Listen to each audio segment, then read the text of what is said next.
Welcome back to Paint Raider, your channel dedicated to providing feedback on miniature painting where the internet has provided almost none.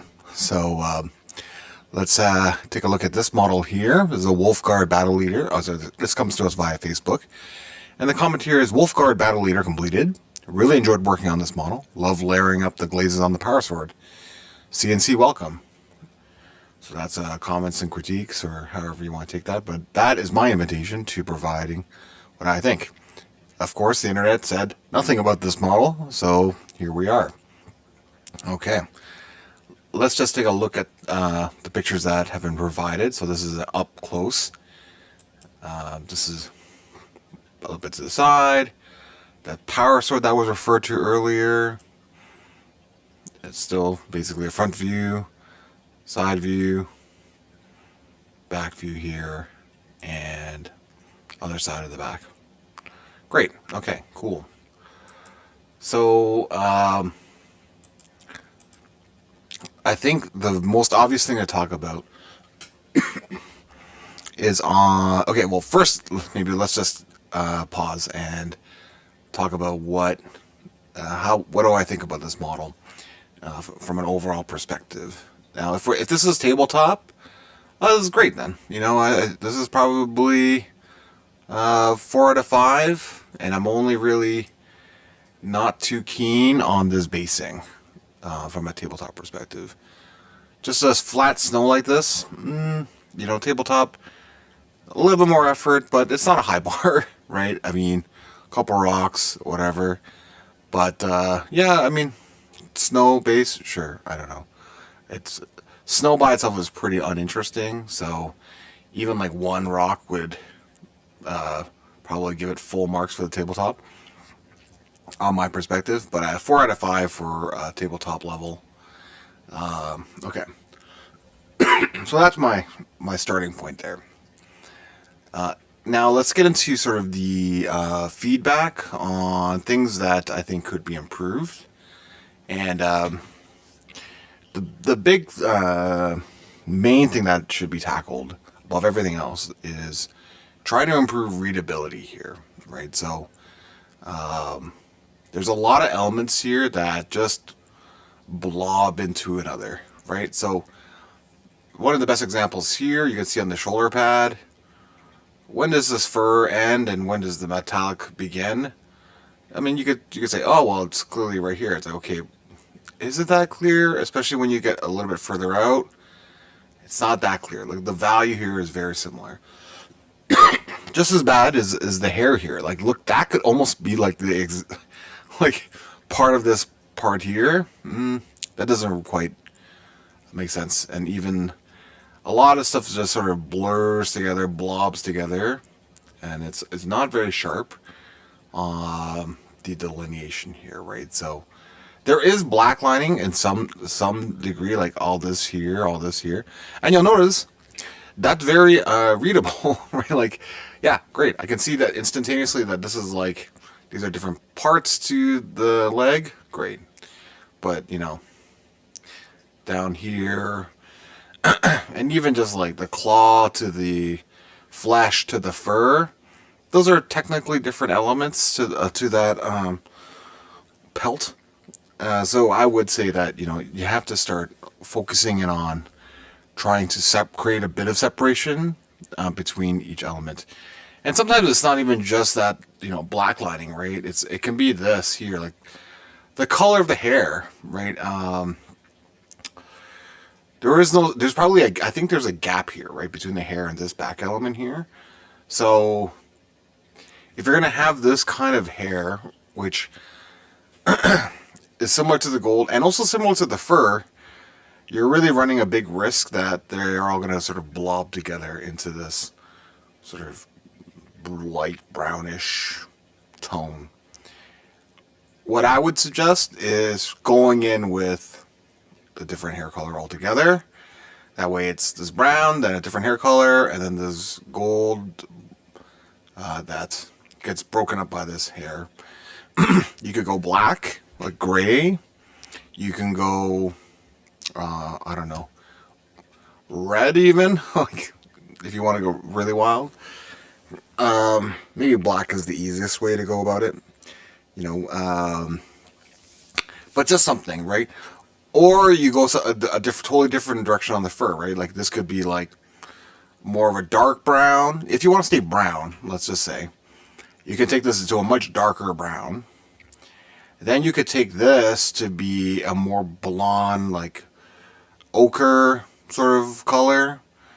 And then this could become like a really shining gold. So if you want to stay sort of in the brownish yellow, they don't have to be all like within a hair's throw of each other, really, right? In terms of the tone. So that you can have variation even within that tone that will help to create that separation. So that's a big thing here. Even just yeah, this is okay, like in terms of this gun. Yeah, so you can see it's not bad in a lot of places. Part of it is also, I think, the paint job here is a little bit thick, or I wouldn't say thick, let's say the parts that should be like the highlighting is thick here. You can see like that's like that, but that's not really driving the different, like the readability problem.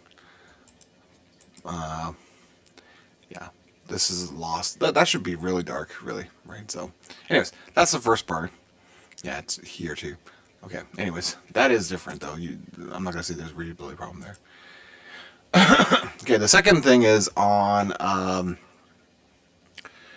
want to talk about this sword, right? Because the comments does talk about the layering up the glazes on the power sword.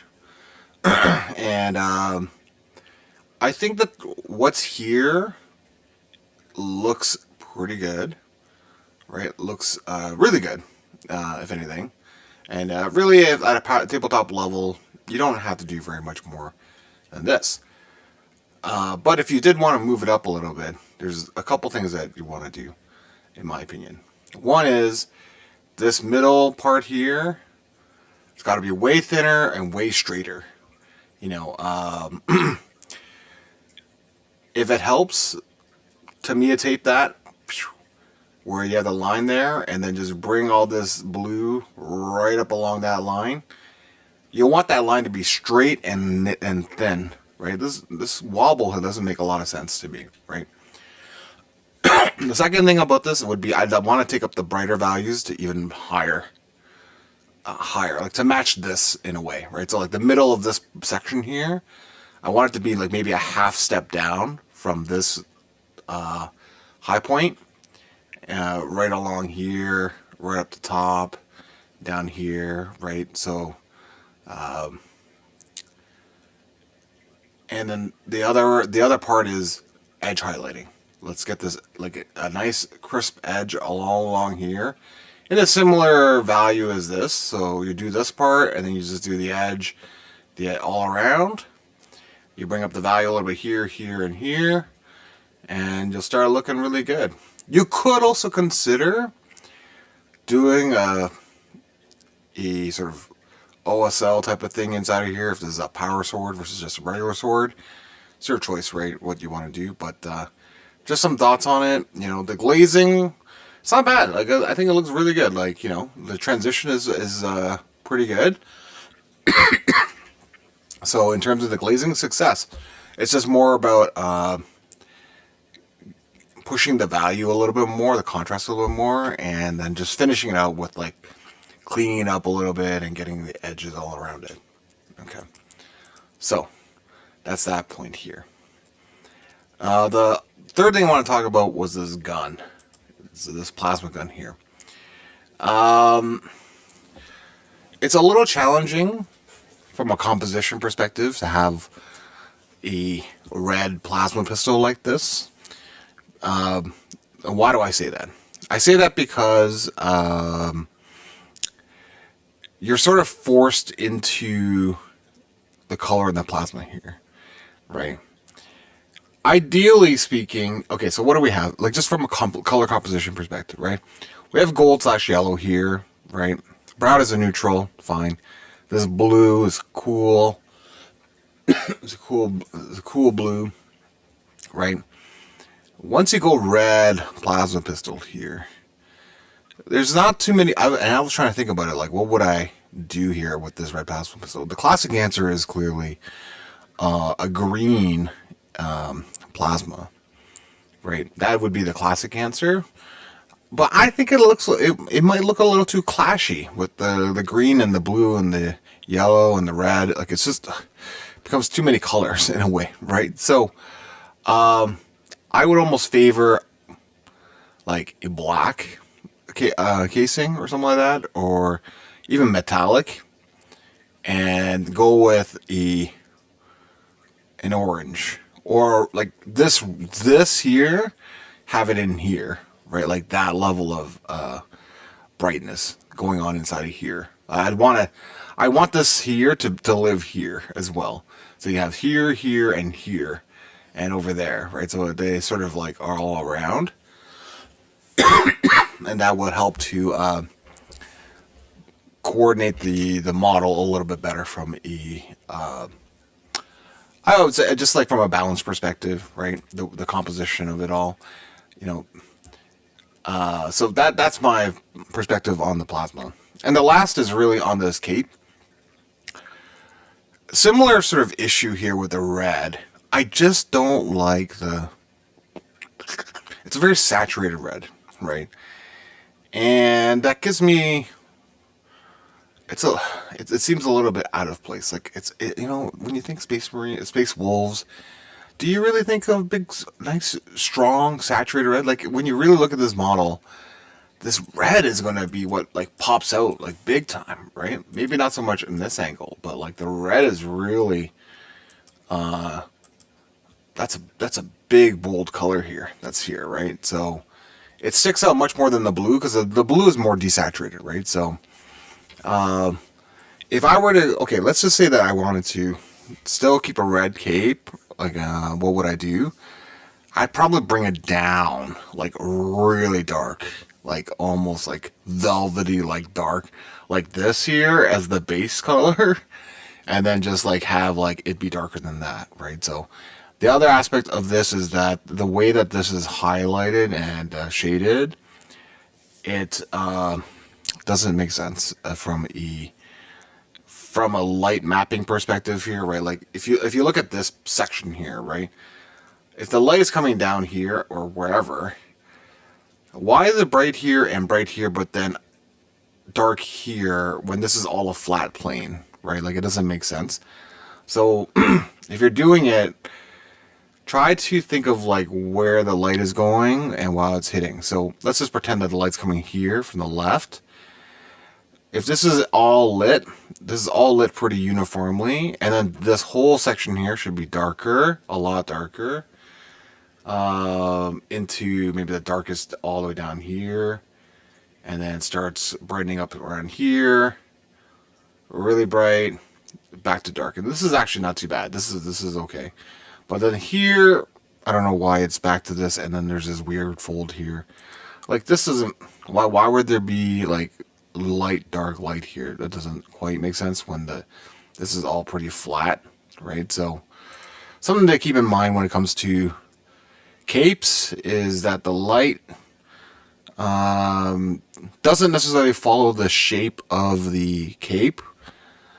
So, you know, we get into a little bit of trouble from the miniature painting side when we do when we take it a little bit to like shape is everything, right? We have to think about light and like how light interacts with these shapes, right? So, and it's not necessarily gravity based, right? So that becomes an issue for some folks. Anyways, I don't want to make it seem like I'm bagging on this model. I think it is really good. It will look great on the tabletop. You know, I'm sure like, you know, it's, you know, it will stand out. It looks totally fine. But I'm just offering my opinions in terms of like what could be improved and what concrete steps I think would improve this model. So I do want to hear from you in terms of what what could be done with this model to improve it. Maybe you completely disagree with me. That's fine. I mean, I'd like to know what other people think instead of me just talking to the void. But until then, have a good one.